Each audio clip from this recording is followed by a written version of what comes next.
This is the Urban Binge Radio.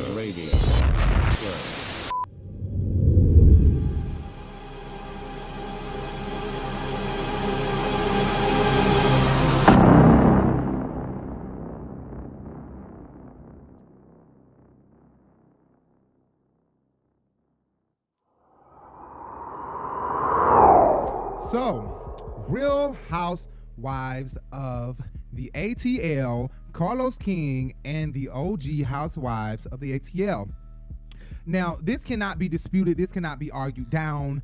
And nobody from any other franchise matters, even if they tried to argue this down or give any kind of explanation for why they can say a better franchise of Housewife that's better than Atlanta. You cannot give me a Housewife franchise that is better than the Atlanta Housewife franchise. So, sorry, Joe. You can't give me a franchise that's better than the Housewife of Atlanta franchise. They are the number one franchise. It's like literally legendary moments that top other legendary moments. Of course, there are other legendary moments on other Housewives franchises, such as Teresa flipping over the table and whatever else that I cannot think of that happened on other Housewives franchises. I've literally never watched a full episode of any other Housewife, but recently, yesterday, I just watched a full episode of another franchise, and I'll let you guys know. But I've never watched another Real Housewives of any other country until just recently, right? Not a full episode all the way through from beginning to end, okay? So of course Atlanta is just my number one. Now I did miss the entire season 13 with Toya. I only caught a couple of episodes of that, and the middle of the season with the Bolo situation, I caught full episodes from beginning to end of those. But a lot of those episodes I totally missed. I totally missed the second half of the season, all of the end of the season, the last 4 or 5 episodes, and I did not watch the reunion at all of season 13. So I don't know what I missed and what happened. We'll have to go back and literally watch it, because I literally do not know what happened on the last episode at all. Right? So, with that being said, Housewives of Atlanta is the number one franchise. Carlos King, it has to be credited for all that he has done for the Real Housewives franchise, the Real Housewives of Atlanta. Because of his work, he caused other franchises to step their pussy up. You know what I'm saying? Where they thought they could come in the game and be mediocre and simple and plain, he caused shit to shake up with other producers, other franchise owners, and things like that. Carlos King, he wasn't even a franchise owner. He was simply a producer hired to run the show and do his damn thing, and he did the damn thing. That's why season 1 through 9 is so legendary and has had the best ratings of Housewife history overall. So those seasons are his seasons. He was the best number one producer of any Housewife franchise. He's now the producer and creator of Love and Marriage Huntsville. And a lot of people love Martell and I forget his wife name. Melody Holt. They love them. He's instantly made them stars overnight, putting their business out here on Front Street. They are putting their own business out here on Front Street. Carlos King is a producer extravaganza, a producer extraordinaire. The man knows how to do reality TV for women, and he does what he has to do and what needs to be done. This is why Oprah has picked him up over at the OWN network and is bringing him aboard over there, because he does it. He does the damn thing, and he is doing a really good job over at OWN so far, to the point where they've now done a Love and Marriage Potomac. You might as well say it's Potomac. He probably can't use the word Potomac because Andy has probably trademarked that nobody else can use that name on a show, which is wrong. If he did, I don't know, but he should have named it Love and Marriage Potomac. I'm assuming Bravo trademark or probably did some type of I don't know what you call it, I don't know, locked it in where nobody can use that for a reality show, the word Potomac or the name Potomac. But that doesn't make sense, because that should just be free to use. It would have got, I think it would have been more.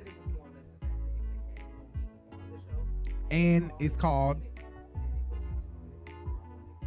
right, that's probably why. But I think it would have rung a bell if it was Love and Marriage Potomac. Just, doesn't that sound better? Love and Marriage Potomac, Love and Marriage DC. Love and Marriage Potomac. But don't play, because Bravo Andy is a messy bitch. He done came out with Real Housewives of Huntsville, Alabama. Next, bitch. And it's mansion bitches who live in mansion around country ass Alabama. Ooh. Anyway, like I said, Oprah has she picked up Carlos King to come on over here to my network, and he's doing the damn thing with all these reality shows over here.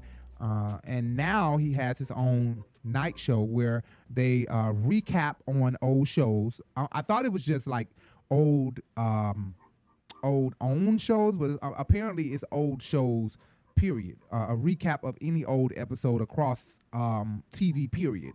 Because now he has all the ladies of Real Housewives of Atlanta coming. And I would assume that with Sheree being under contract with Bravo, she can't come over to OWN and do nothing on another network. But I don't know how that works.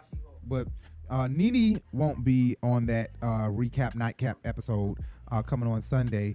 And I believe it comes on Sunday at 8. They really pressing each other. They really stepping on each other's toes. Because OWN has these love shows that they're putting out. And now, all of a sudden, Bravo comes out with a love match. Now, granted, they did already have love match shows on Bravo before Housewives even came out. They were doing home decor, love matching, shit like that, boring ass shows on Bravo before Housewives blew the network up. Right? Hold on. Oh, yeah, because Patty Briggs had her own show on Bravo. Hold on, let me see something. When is June 11th? Okay, so it comes on June 11th at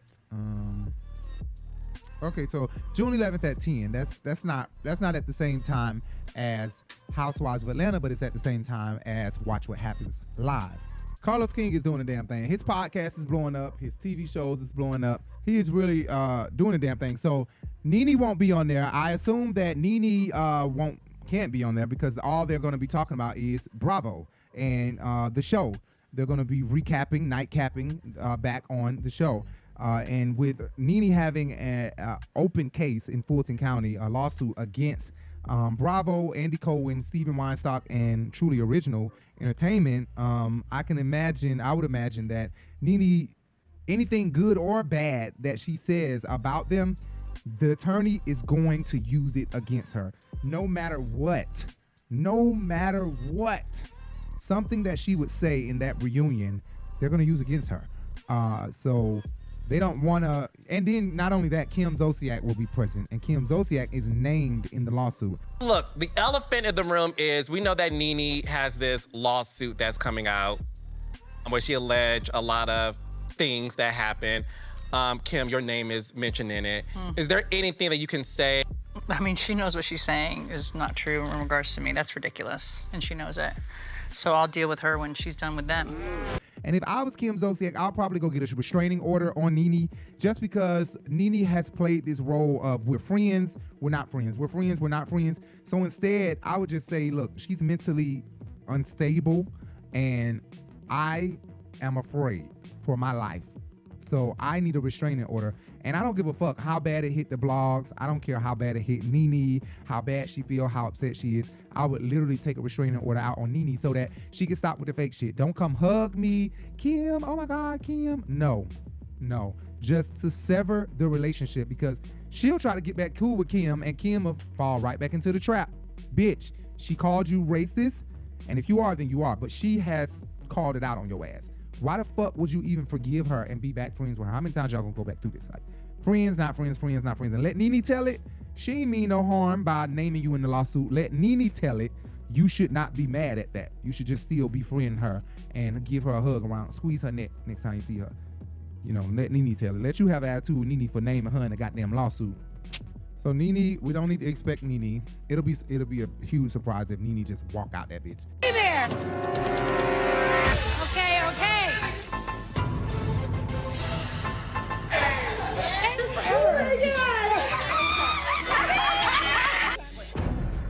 Nene gonna always be around now, so you got to wear that hat. She may be gone for a couple weeks, but she's back.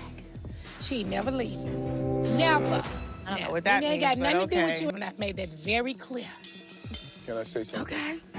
Is it a bird? Is it a plane? No. She's back. And come out, but I highly doubt it. They've already named everybody who's going to be there. So yeah, but Nene won't be there. Speaking of Nene though, Nene is being sued by. Oh wait, but before I move on, let me say this: that I tweeted out to Carlos King that he should do a Love and Marriage Atlanta, and if he did a Love and Marriage Atlanta, the star of the show should be Nene Leakes and her new boo. And then I just recently seen Simon Gouvardier have a birthday party at Lenithia Lounge, and Porsha and Nene took a picture together, and I was like, you know what, if Nene and her boo don't want to do it, they should do Porsha and Simon as the lead of Love and Marriage Atlanta. I think that would be great, but I think it should be Nene. And then he comes on, Carlos King comes on Dish Nation, and not Larry, what's his name, Gary with the T, asked him, would he do a Love and Marriage Atlanta?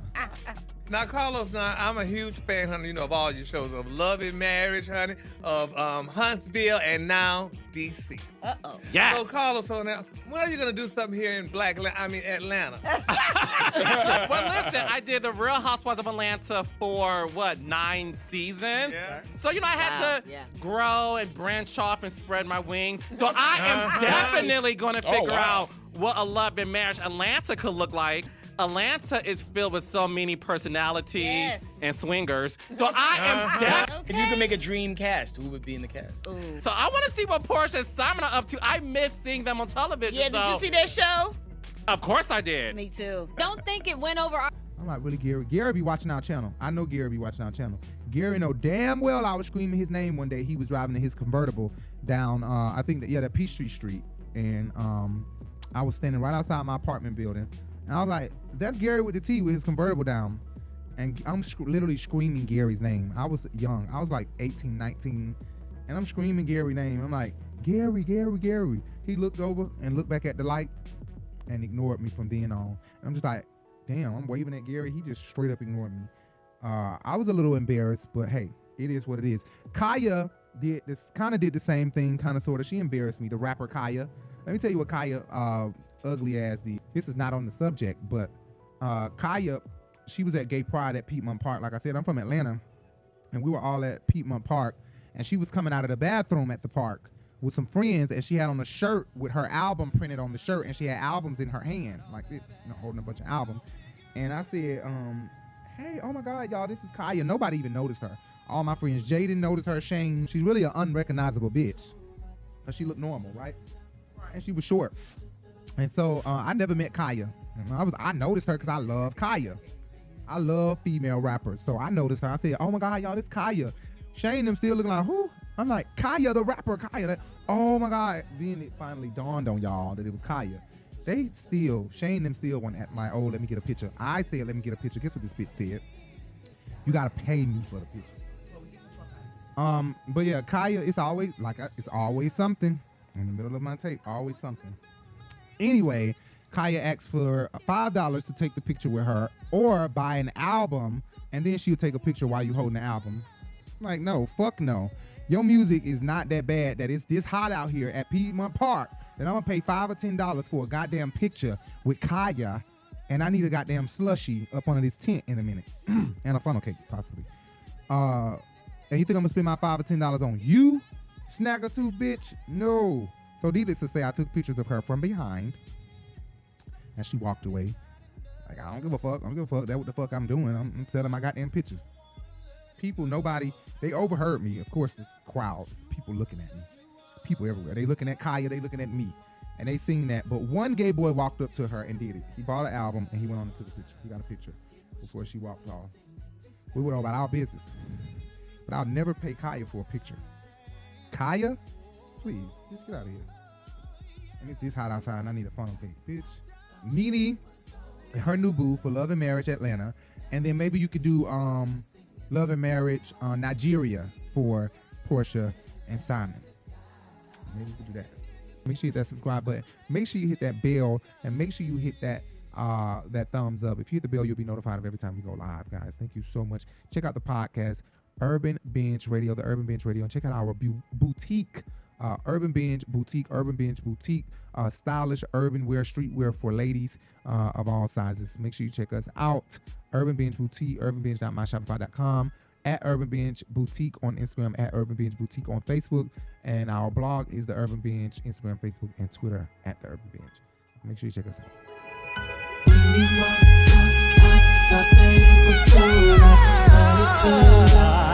It was just a blessing in disguise. Thank you, 'cause I dodged a bullet. When you walked out, I thought that it was over, but it turned out that it was just a blessing in disguise. A blessing in disguise.